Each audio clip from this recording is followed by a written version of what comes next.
President Trump pardoned and commuted more than 140 people during his final full day in office yesterday.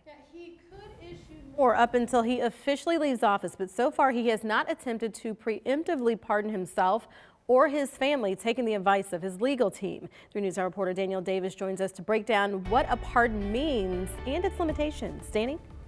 Yes, a president has the full authority to pardon as they see fit. Whether or not he can preemptively pardon himself is up for debate. There is no precedence to follow setting the ground rules, so then the courts would have to try and interpret what our founding forefathers really meant.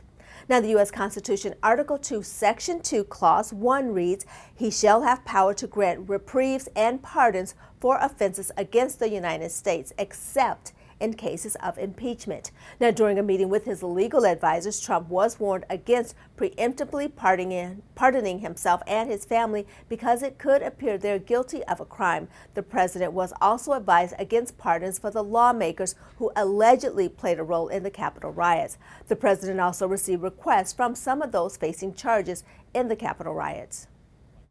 If there's an attempt to pardon people who were involved in the storming of Congress, Right. that would be an easy answer, and that is yes, they could, and there's very limited things that England could do about that.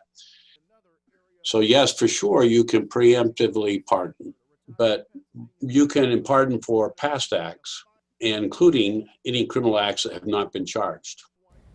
Now, if a pardon takes place, that applies to federal charges only. It does not necessarily exempt anyone from any state charges. At that point, it would come down to who has jurisdiction. Now, there are 2 types of clemency, a pardon and a commutation. A pardon is complete forgiveness for a crime, and it erases the criminal record. A commutation just reduces the penalty for the crime without erasing the criminal record.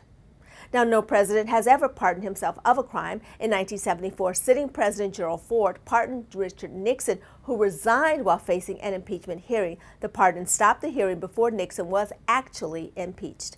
In the newsroom, Danielle Davis, 3 News Now this morning.